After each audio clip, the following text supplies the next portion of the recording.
My name is Lorraine Hayes. I am 66 years old, a retired librarian. And until that Tuesday afternoon, I believed I had already faced the worst life could throw at me. I lost my husband, Thomas, to a heart attack 8 years ago.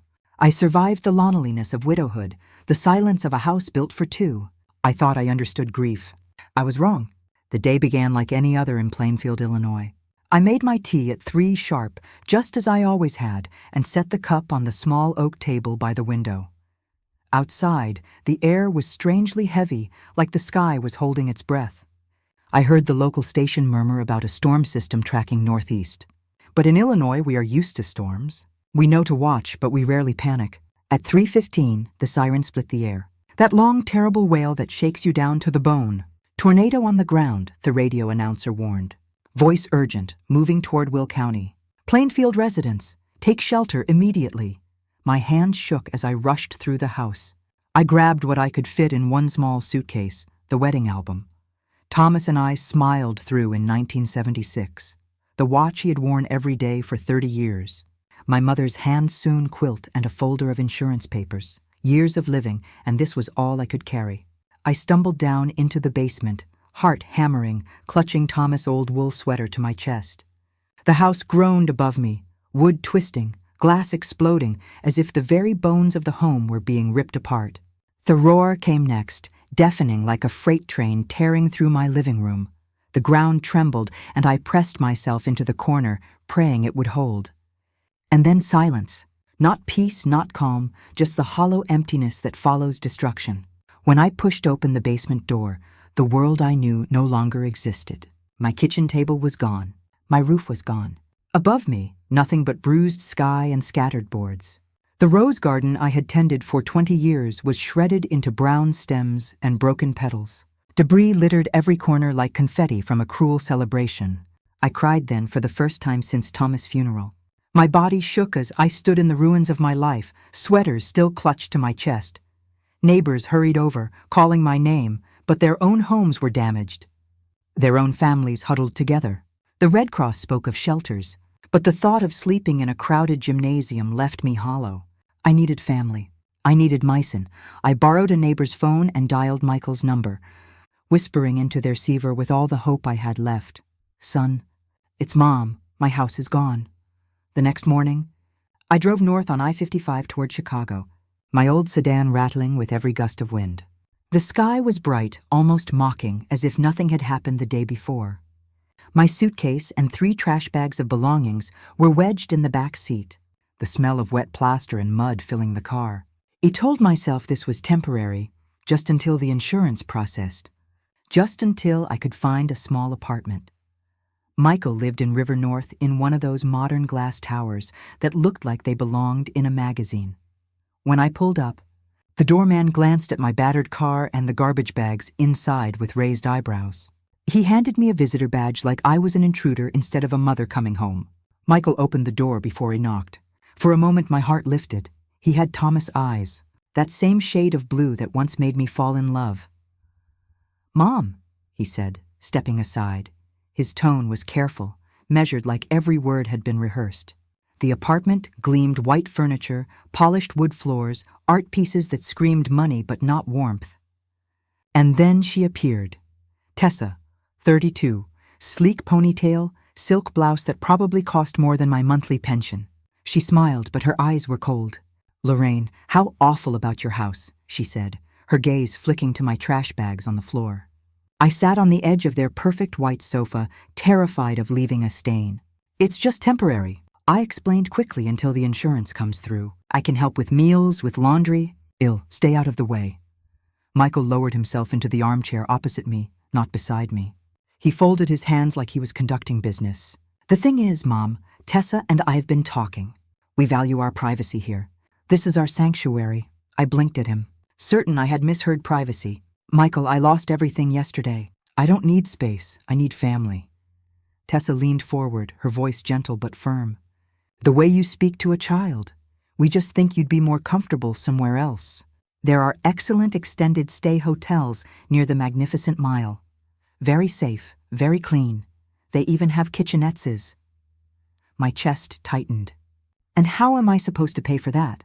The insurance money won't come for weeks. Michael shifted. I can give you a few hundred to get started. A few hundred? As if I were a stranger. As if decades of motherhood could be bought out with pocket change, I stood, knees aching, dignity shredded. So that's it, I whispered. Your mother doesn't belong in your sanctuary. Neither of them spoke. The silence was louder than the storm that had destroyed my home. I drove away from River North with my 3 trash bags rattling in the back seat and my heart heavier than any storm could make it. The city skyline glittered against the night sky, but Tome, it looked like a wall of glass keeping me out. I parked first near Lower Wacker, that dark stretch beneath the streets where delivery trucks roared and shadows lingered. It was hidden enough that no one looked twice at a battered sedan. The first night, I curled up in the driver's seat with Thomas' sweater draped over me. My neck stiffened, my legs cramped, and every sound a car door slamming. Footsteps echoing made me jolt awake. I ate stale crackers from my purse, sipping from a water bottle that tasted faintly of rust. I told myself it was only for one night. Tomorrow, Michael would call back, change his mind. But tomorrow came, and nothing changed. By the second night, the air had turned damp and cold. I moved my car to a Walmart parking lot on the edge of Cicero, hoping to disappear among the overnight trucks. I washed my face in the fluorescent-lit bathroom, avoiding my reflection. The woman in the mirror was hollow-eyed, hair tangled, shoulders slumped.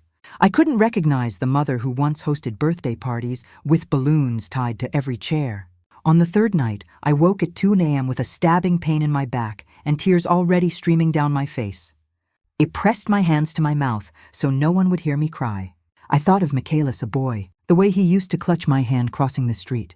The way he begged for one more story before bed. Where had that boy gone? When had he become a man who turned his mother away, desperate for warmth? I rummaged through my purse. That's when I found it. Athen, faded business card tucked between receipts and expired coupons. The edges were soft from years of being carried, the ink smudged but still legible. Adrian Cole. Adrian, my first love. The boy who promised to build me a life beyond Plainfield before college. Whisked him away. We lost touch, life pulling us in different directions. But I never threw away that card. Somehow, through marriages and funerals and decades of dust, it stayed with me. I stared at the old number printed beneath his name. My hand trembled as I traced the digits, wondering if they still connected to anything at all, wondering if he was even alive. That night, alone in the cold silence of a Walmart lot, I held the card to my chest. For the first time since the tornado, I felt something dangerous. A hope. By the 4th morning, exhaustion had hollowed me out. My body ached from sleeping curled up in the front seat. My stomach cramped from gas station food, and my soul felt scraped raw. I stared at that faded business card in the pale light of dawn, debating with myself like a mad woman. What would I even say? Hi, Adrian, remember me? I am homeless now. My pride screamed at me to throw the card away, to keep my last shred of dignity intact. But loneliness is louder than pride. And loneliness was all I had left. My fingers shook as I dialed the number. 1 ring, 2. Then a voice steady, deep, touched with the gravel of age. Cold development. Adrian speaking. I nearly dropped the phone. After 50 years, I knew that voice instantly. Adrian, it's Lorraine Hayes. Well, it used to be Lorraine Carter. Silence for a heartbeat. I thought Thaleen had gone dead. Then he whispered my name like it was both a question and a memory. Lorraine. The dam inside me broke. Words tumbled out in a rush. I am sorry to call you like this. My house in Plainfield, it was destroyed in the tornado. I tried staying with my son in Chicago, but he didn't. My throat tightened. I don't have anywhere else to go. Where are you? His voice sharpened. No hesitation, no disbelief, just action. I'm in a Walmart parking lot off Cicero Avenue. Stay there. I am on my way. Adrian, you don't have to. Lorraine, I interrupted, firm but gentle. I've been waiting 50 years for this call. Please let me come. Hours later, I sat in my car watching every vehicle that turned into the lot, my heart pounding so hard it hurt. Thena's silver SUV rolled in slowly, window stinted, moving like the driver was searching. The engine cut off, the door opened, and there he was, Adrian Cole. His hair was silver now, cropped neatly, his shoulders broad and solid. Time had carved lines around his eyes, but when those storm-gray eyes met mine through the windshield, the years collapsed like they had never existed. He walked to my car, his stride confident but unhurried. He tapped on the glass, and when I rolled down the window, he smiled soft, familiar, devastating. "Hello, Lorraine," my throat closed, words lost. I wanted to apologize for my wrinkled clothes, my unwashed hair, the smell of loss clinging to me. But before I could, he leaned closer. "You look beautiful," he said. The tears came, unstoppable right there in a Walmart lot. I broke down in sobs. I hadn't allowed myself in years. Adrian didn't flinch. He opened. My door helped me stand and folded me into his arms. "Come home," he whispered. "Let me take care of you." The drive north felt like entering another world. The city's gray concrete softened into quiet streets lined with tall maples turning gold. Adrian's SUV wound through Lakeview, finally stopping in front of a stone house that seemed to rise from the earth itself. It wasn't gaudy like the glass towers downtown. It was dignified, built off timber and limestone, with wide windows catching the afternoon light and a porch that wrapped around like open arms. I stepped out slowly, afraid my ruined shoes would stain the cobblestone drive. Adrian unloaded my 3 trash bags and the dented suitcase as if they were treasures. He carried Thomas' old toolbox under one arm like it belonged there. Inside, the house was warm in a way money can't always buy. Hardwood floors gleamed honey brown. Books filled shelves that stretched to the ceiling.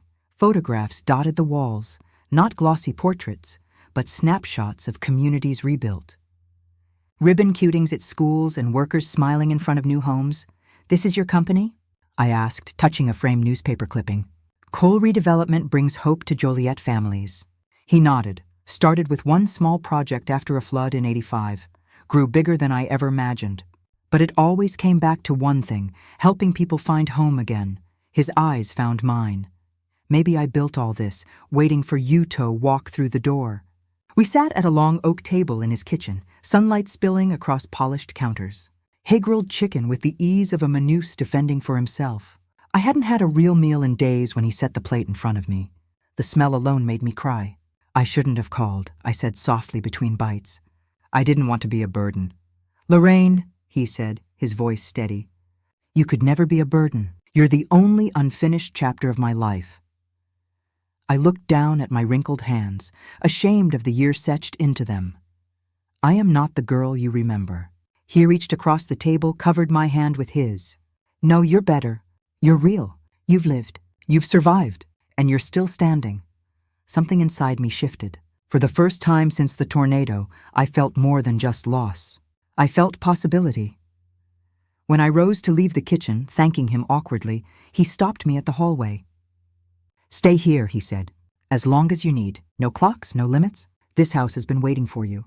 And in that moment, I believed him. Days turned into weeks inside Adrian's house by the lake, and for the first time since the storm, I could breathe again. Mornings began with coffee on the porch, watching the water catch the light like shards of glass. Afternoons I spent in his library, curled in a chair, with books I hadn't read since my days at the Plainfield branch. Evenings I cooked roast chicken, stew, pies that filled the air with cinnamon, and Adrian ate every bite with a gratitude that lit his storm-gray eyes. He treated me not as a guest, not as a charity case, but as someone essential to his life. When Hesked almost casually one morning, "Would you ever consider making this permanent?" My heart skipped. I didn't answer then, but I carried the question with me like a secret flame. Then the phone rang. Michael's name flashed across the screen. My chest tightened. I hadn't spoken to him since the night he sent me away. I let it ring twice before answering. "Mom," he said, tone carefully measured. "I've been trying to reach you. Where are you?" "I am with a friend," I replied, keeping my voice steady. "A friend?" He hesitated. "Mrs. Patterson told me you weren't in the extended stay anymore." "Who exactly are you staying with?" I looked around Adrian's warm kitchen. The bouquet of fresh lies he'd bought that morning. The faint smell of cedar from the fireplace. Someone who doesn't see me as a burden. Silence stretched on the line. Then, "Mom, I think we should talk. Maybe you could stay in our guest room after all. Tessa and I have been rethinking things." The words should have warmed me. Instead, they chilled. Where was this sudden generosity when I was sleeping in a Walmart lot that weekend? Michael and Tessa came to dinner. Tessa carried a gift bag, candles wrapped in tissue. Her smile just a little too bright. At Theatable, Michael steered every conversation back to Adrian's business. "Real estate must be fascinating," he said, sipping his wine. "I work with insurance portfolios myself. Maybe we could explore some synergies." Adrian listened politely, but I saw the flicker in his jaw, the way his eyes schooled. He had dealt with men like Michael his entire career. He didn't need to say a word. The silence spoke volumes. Later, after they left, Adrian closed the door and turned to me. His voice was calm, but iron ran beneath it. "I know exactly what your son is after, Lorraine, and we need to decide how to handle it." The following week, Adriana told me he had invited Michael and Tessa for another dinner. My stomach sank, but his eyes held steady. "It's time," he said simply. "We need clarity." They arrived dressed as though stepping into a boardroom, Michael in a tailored gray suit, Tessa in a sleek black dress, diamonds winking at her ears. She handed me another gift bag, this time with gourmet chocolates. "Just a small token," she said with sugary sweetness. I set it aside, unopened. We ate Mariah's roast beef in heavy silence. Michael tried small talk about traffic on the Kennedy Expressway, about Chicago's real estate boom, but Adrian gave him nothing more than polite nods. When dessert plates were cleared, Adrian folded his hands on the table and spoke. "I want to discuss Lorraine," he said evenly, "and the way you've treated her." Michael's shoulders stiffened. "I don't understand, you do." Adrian cut in voice calm but unyielding. "When she lost everything in Plainfield, she came to you, her own son, and you turned her away." Tessa's smile faltered. Michael flushed.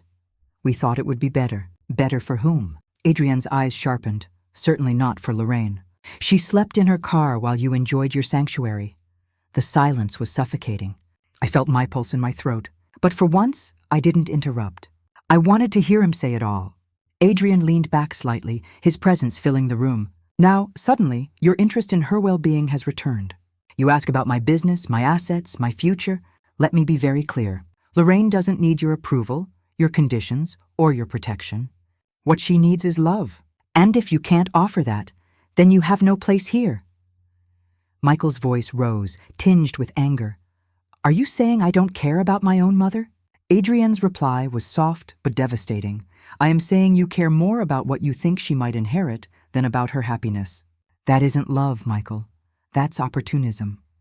Tessa shifted uncomfortably, eyes darting between us. We never met, but it finally spoke, my voice breaking but clear. "The night of the tornado, you needed a son. You chose yourself.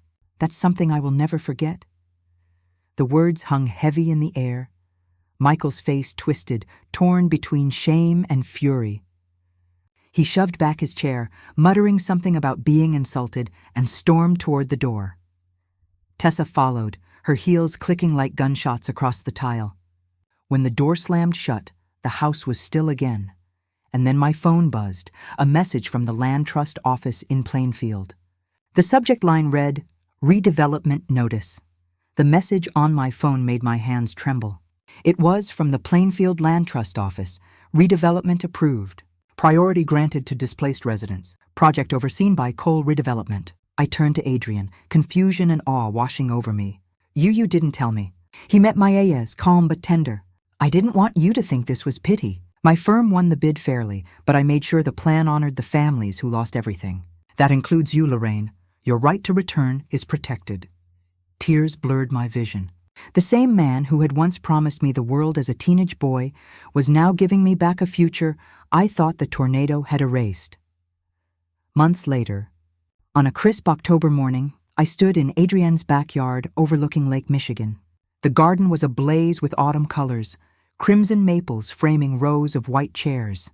There was no grand choir, no cathedral, no crowd to impress, just a handful of people who mattered.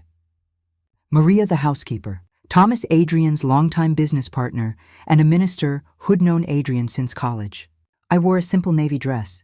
Adrian wore a charcoal suit, his silver hair gleaming in the sunlight.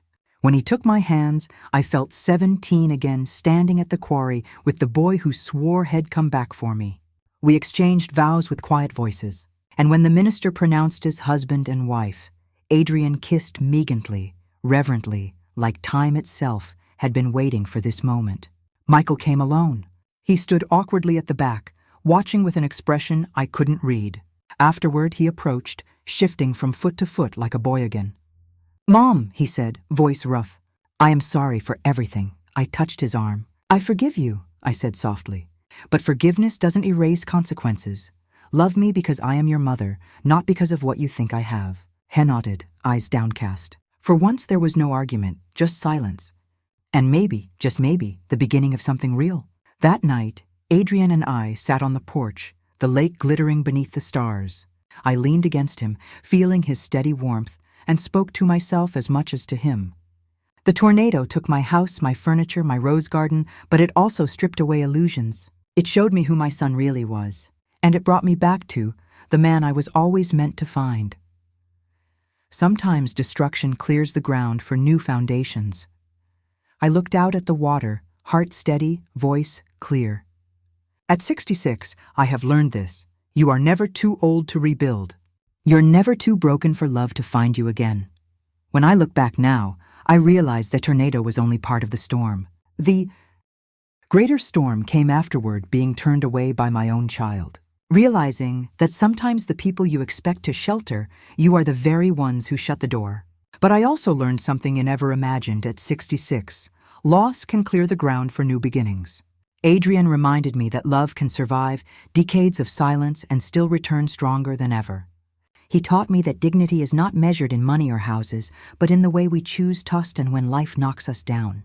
So if you take anything from my story, let it be this. You are never too old to rebuild, never too broken to find love again. Now I want to hear from you. What lesson do you take from this story? And what city are you watching from?